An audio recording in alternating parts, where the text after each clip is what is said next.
When last we spoke, we were talking about audition strategies, and we were targeting them toward liberal arts colleges, regional schools, that kind of place. I did get a question from someone about the more advanced top-level conservatories, so I just have a couple of little thoughts about that.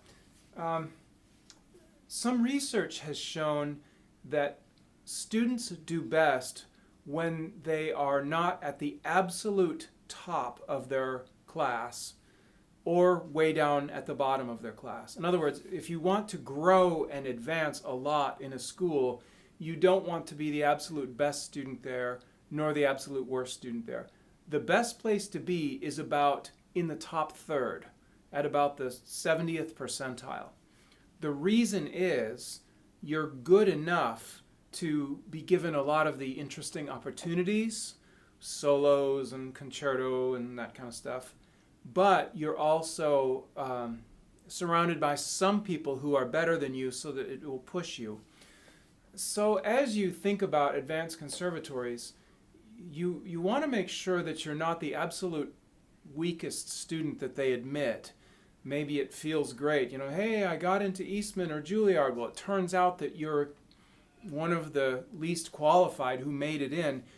You're not going to get a lot of attention. You're not going to get a lot of opportunities, and maybe it's not worth being there to be in that low position. On the other hand, if a school throws all kinds of scholarship money at you and you sort of get the feeling you're their prize student, that may not be a challenging enough environment for you either. So trying to target that 70th percentile is actually a real smart strategy for your own personal growth. Just this week, the United States Congress is working on a tax bill that will make tuition waivers taxable. Now, this is an insane and stupid piece of legislation that should not pass, but they probably will pass it. And what that means is that if you go to a very expensive school and you have a teaching assistantship, the tuition amount that they're not charging you, you're going to pay taxes on that as if it were your salary. So beware of that. Research this issue. Don't get surprised by several $1,000s in taxes that you can't afford to pay. This is going to affect all of higher education in the United States of America.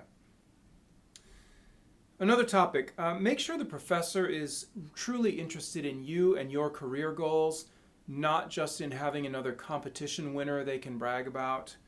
There are cases, it's not very common, but there are cases where students are selected just because they can make a teacher or a school look great. You don't want to be in that situation. You want to be with someone who truly cares about you and wants to mentor you, which I think is most piano professors. Perhaps most importantly, as you go about building your career, hopefully with a good conservatory, you should think about others' needs as much as your own wants. What I mean by this is that people hire you not because you want to do what you want to do. They hire you because they have something that they cannot do that needs to be done, or something they don't want to do that needs to be done. And this is why no one gets paid to play video games, because everybody likes doing it and nobody really needs you to do it. This, on the other hand, is why people get paid to collect garbage.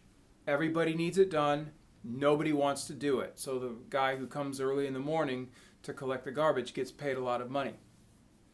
So as you think about a career in music, think about what you can do that actually meets others' needs. Now here's an example of things that don't need to be done. I run a guest artist series here at my campus, and I get emails from time to time from pianists, and they tell me, oh, I've got this great program, I'm playing Chopin and Liszt, and it's an incredible program. Well, I have so many pianists I can call on to play Chopin and Liszt. I don't need another one. I can get someone very inexpensively who can play that music phenomenally well, and I really am not looking for somebody else who wants me to buy them a plane ticket and fly them across the country to play Chopin and Liszt. Everybody plays Chopin and Liszt.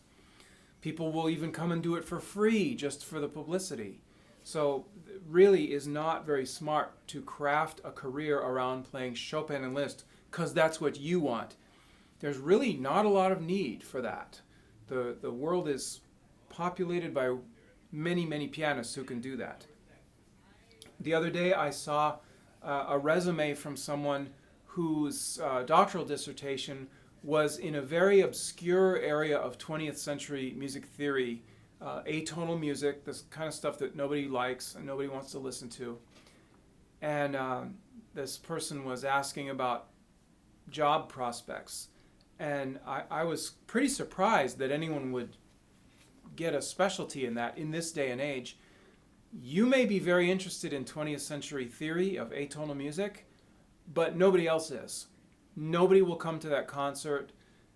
Students will not want to come to that school and be with that person. It's great that you love it, but nobody else really needs that. So probably that's not going to lead to a lot of career opportunities.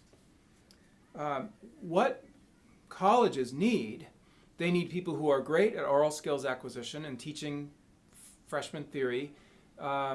Music technology is kind of big. They need good accompanists. They need people who are audience builders and advocates for music. They need people who can teach music appreciation and gen ed classes, but also do a great job with private lessons. They need people who can advocate for and build programs, who understand people who don't know anything about classical music and have a kind of heart or a mission to reach out to them. They really don't need elite people who want to walk out and frown and bow and play their 50-minute long thing that nobody understands and be praised for that. They're not looking for that. So make sure that you are thinking about your career in terms of others' needs, not only in terms of your own wants. The reality is that there are way too many classical pianists in comparison with the number of performance opportunities. So really, it kind of doesn't matter how good you are. If there's only one performance opportunity for every amazingly good pianist, one performance opportunity for every 10 amazingly good pianists, well then 90% of them are not going to get a performance opportunity no matter how good they are. So you should not expect performance opportunities to open up for you just because you can play the Transcendental Etudes and the Liszt Etudes and the Chopin Etudes phenomenally well. That really isn't enough because that's not what people need. So think about what you could do that makes you feel like you come alive, that you love, but that also connects with something that music schools and students and communities actually need. Your degree from a very elite conservatory is not going to open doors by itself. Finally, don't go into debt.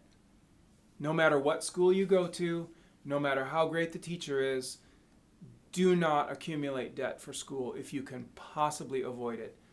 Starting your life with all this crushing debt, do anything. Work all night at a hot dog stand. Do anything rather than go into debt.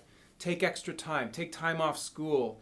Accompany for a middle school choir. Do anything rather than go into debt.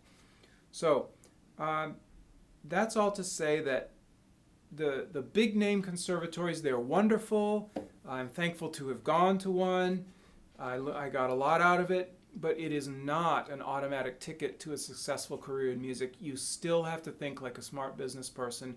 You still have to make yourself useful to people. So just take those things into consideration if you are looking at going to an elite conservatory. All right, happy practicing. We'll see you around. Bye.